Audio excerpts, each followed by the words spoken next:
Derelicts, a co-op survival game which sees you crash landing on Earth in a space shuttle.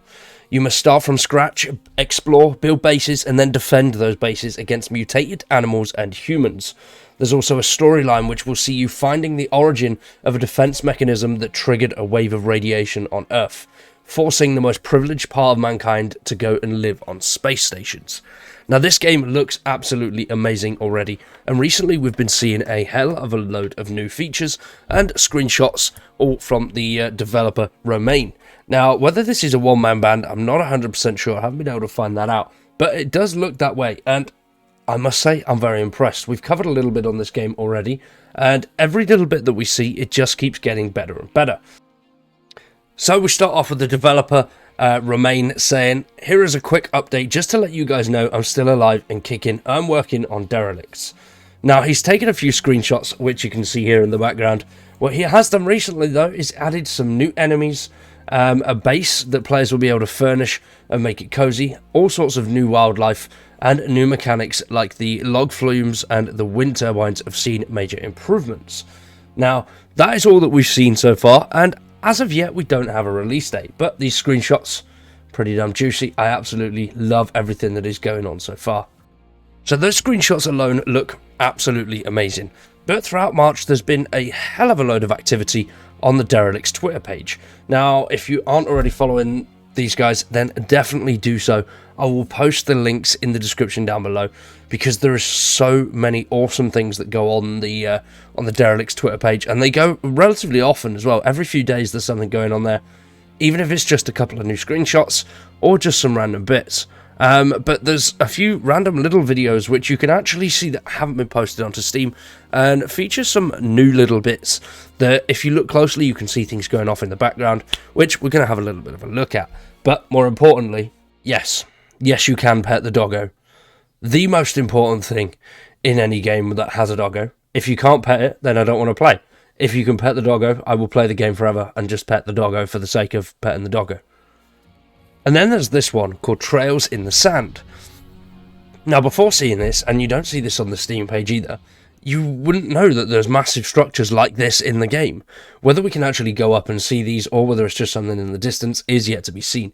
But what we can also take from this is these dropships that we come in at. Over a few of the videos that we've seen so far, they are dotted in random locations. Another awesome thing from this is he's showcasing the trails in the sand. Hopefully we see that transition over to dirt and pathways as well. We can stomp down the grass and stuff. I think that would be very, very cool. Something else that I really love so far about this game is the turbine and the log flume system as well, which you'll see in multiple bits.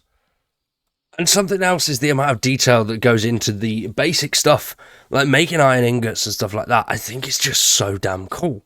So as you see in this video, we're going through that process of actually creating the ingots now. We've put the iron in there, pop the sticks in, and now we're going to craft them. And as you can see in just a second here, I love this.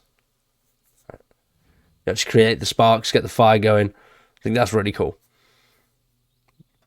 Then you can see your furnace working, but what you can also do is, I think what that is getting the airflow in to get the fire burning hotter, which is a really cool feature. And then you actually craft your ingots. Absolutely amazing. Guaranteed, it's going to be a hell of a lot of work. It's going to take a lot longer than normally just popping stuff in a furnace and then waiting for it to come out and bish bash bosh, it's all done. But this whole process, I just think, looks so cool, and it's going to make the work feel that much more rewarding when it's actually finished, because you've put so much more effort into just, building a basic thing rather than just whacking something in a furnace and letting it do it. That's so cool. And then over to the enemies. These things just look absolutely terrifying. I don't know what the hell that thing is, scorpion, spider, thingy-majiggy, but I don't want to face it. I look scared, especially not with this crappy bow. I want firepower. I want something serious for a guy like this. I don't like it. It's quite terrifying. So a few other things that we've learnt, not so much footage of, but they have been posted to the page, are things like things that will be in derelicts and are definitely going to be there for now, and a work in progress. So we've got field of view slider, key binding, camera head bobbing on and off. Those are all already in the game. And then so far works in progress are arachnophobia mode, misophonia mode, and colorblind mode. Brilliant for an early access title, absolutely amazing.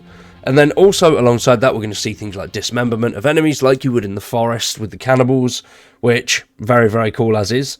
And then a few other things are that there is only first person, which could be a bad or good thing depending on the player that you are. I don't mind either way. Only co-op, so no player versus player. The game is also solo, just to point that out. I don't want people to think that it's only co-op. It is both solo and cooperative. The map is handcrafted, so no procedural generation at all, and it will be story driven through environment and level design, and the closed alpha is also planned for 2023, with a hopefully in brackets there. But I am very much hopeful, especially looking at the state of the game in all of the clips that we've seen so far, and all of the development footage. Looks absolutely amazing. What do you guys think? Let me know down in the comments. If you are a fan of derelicts and survival games in general, please subscribe to the channel and stick around because that is what we do here at Wired Gaming, and there is plenty more to come. For now though, I've been Wired, you guys have been awesome, thanks for watching, and we'll see you very soon with some more.